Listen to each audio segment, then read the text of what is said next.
Bom dia, boa tarde, boa noite. Seja bem-vindo ao canal Palavra do Alto, um canal que foi construído para a edificação do corpo de Cristo. Eu quero já agradecer a todos vocês que são inscritos. Já estamos chegando à marca de 100 inscritos. Para mim isso é muito gratificante.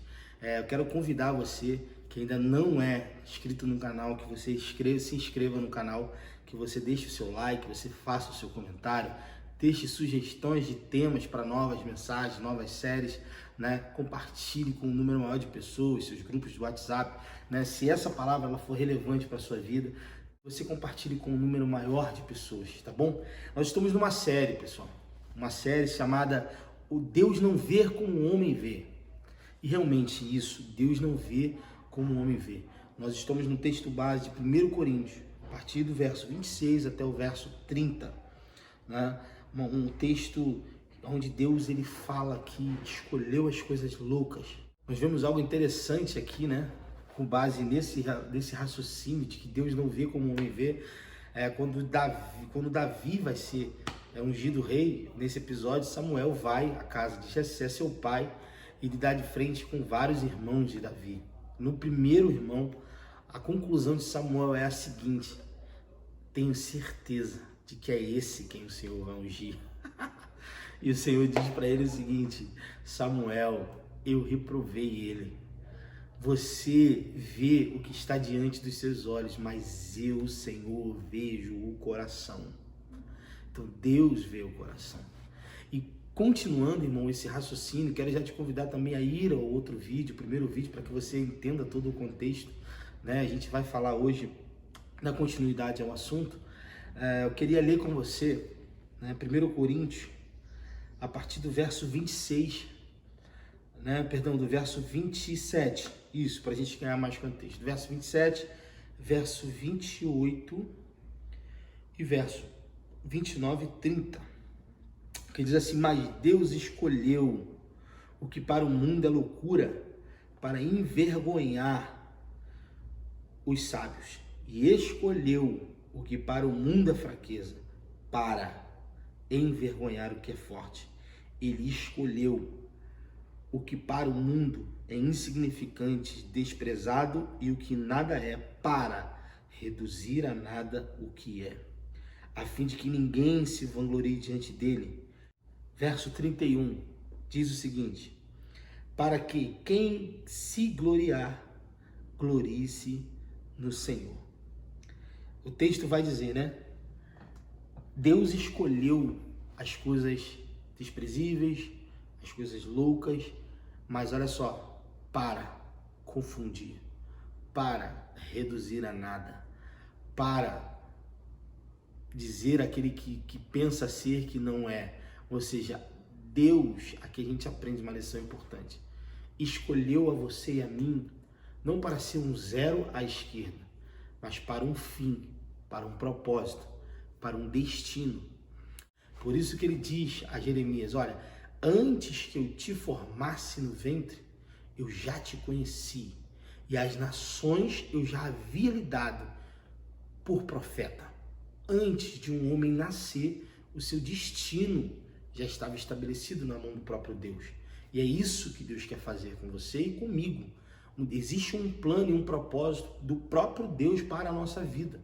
E isso é tão profundo, que muitas das vezes nem você mesmo se acha alguma coisa. E nem ninguém à sua volta acredita que você vai dar para alguma coisa. Nem mesmo os parentes mais próximos. A gente vai ver isso em 1 Samuel, no capítulo 16. Deixa eu abrir aqui, 1 Samuel 16, 11 ao 13. Olha só o que vai dizer o texto. Vai falar que, mesmo a continuação, quando Samuel chega na casa de Jessé e pergunta, olha só, olha a pergunta. E perguntou a Jessé, Samuel perguntando a Jessé: esses são todos os seus filhos que tem? Porque já haviam passado todos que tinham, até mesmo na concepção do pai, condições de ser rei. Nem mesmo o pai dele havia acreditado nele. Nem no plano do próprio pai estaria estabelecido que o seu filho Davi poderia ser o rei de Israel, né? Samuel faz essa pergunta. aqui estão todos os seus filhos. Jessé respondeu, ainda tenho caçula, mas ele está cuidando das ovelhas. Ou seja, esse está fazendo uma função que é tudo menos algo parecido com ser rei, né? Ele está lá cuidando das ovelhas, cuidando, fazendo um trabalho que talvez ninguém queria fazer. Ele é o último da fila, né? Mas olha a declaração, cara. Deus te vê. Deus está vendo você, aonde você está, como você está. E olha só a declaração de Samuel. Samuel disse, traga-o aqui. Nós não se assentaremos à mesa para comer enquanto ele não chegar. Essa declaração eu quero destacar aqui. Porque Samuel disse, nós não vamos nos assentar à mesa enquanto o que está lá no campo chegar. Na época, né, nas épocas monarcas, e até hoje, isso se perdura, né?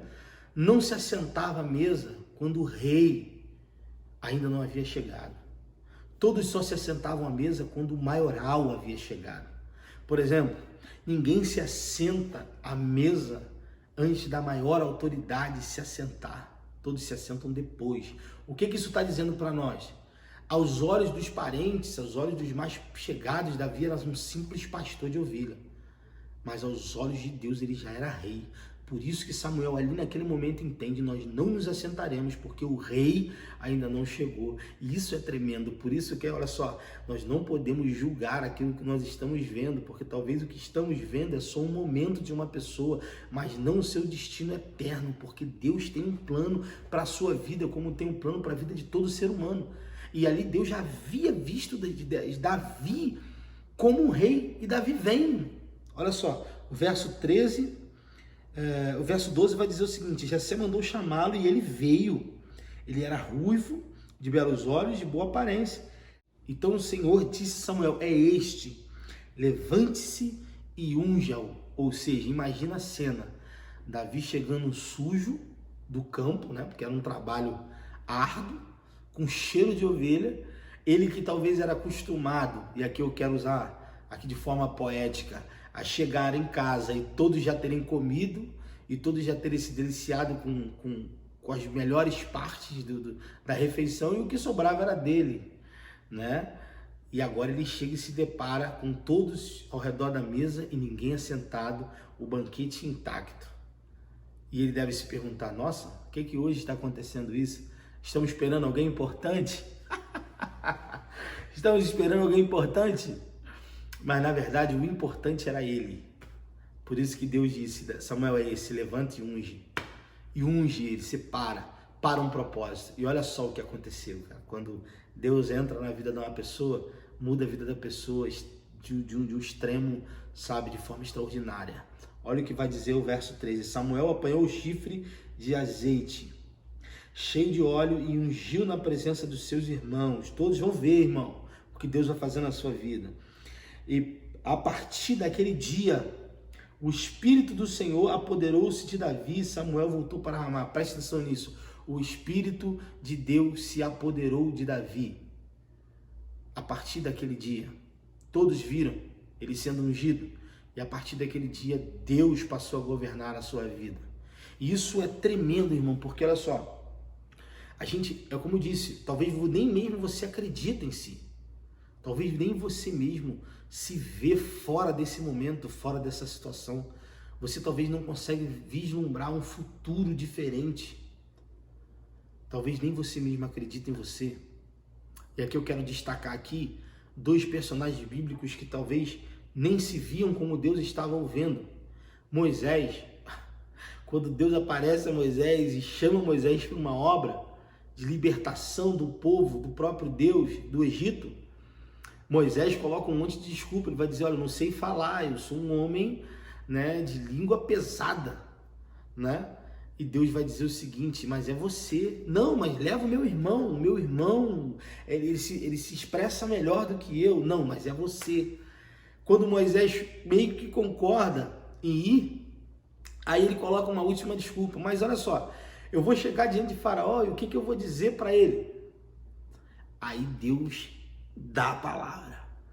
Você vai dizer, o eu sou o eu sou te enviou. Ou seja, Faraó, eu não estou aqui no meu nome, eu não estou aqui na minha força, eu não estou aqui diante, por conta da força do meu braço, eu estou aqui porque Deus me enviou aqui e Deus está comigo. E a gente vai ver isso também na vida do próprio Davi, quando ele se encontra com Golias e ele, diante daquela afronta que Golias fazia, ele vai para dentro do gigante e o gigante diz: quem sou eu para você vir, diante de mim com pau e pedra? Eu sou algum cachorro, eu vou matar você. O gigante diz para ele: não, muito pelo contrário, você que vem contra mim de escudo e com espada, mas eu vou contra você em nome do Senhor, porque a nossa força, a nossa capacidade, uma vez que nós somos escolhidos por Deus, não vem de nós, vem de Deus. Por isso que a Bíblia diz, no verso 30, do texto base, para a gente caminhar para o final aqui de 1 Coríntios, vai dizer o seguinte, olha só, o verso 29, a fim de que ninguém se glorie diante dele. Verso 31, para que, como está escrito, quem se gloriar, glorie-se nisso, em conhecer o Senhor. Olha só, a nossa capacidade não vem de nós, vem de Deus. O que Deus vai fazer na sua vida, talvez pode até fazer você se esquecer e concentrar a atenção em si, mas a glória toda é de Deus. Não há do que você se gloriar, porque você nem mesmo você acreditava em você, e agora Deus te usa, Deus transforma a tua vida, você é um instrumento de bênção na vida de muitos, e você não pode se gloriar disso. A única glória é de que Deus te viu quando ninguém te viu, e de que Ele te fez aquilo que ninguém poderia fazer, de que Ele te usa como ninguém poderia te usar. Por isso que quando Gideão, em Juízes capítulo 8, verso 22 ao verso 23, vai contar a história de um homem chamado Gideão. Deus aparece para ele e diz: Gideão, homem valente.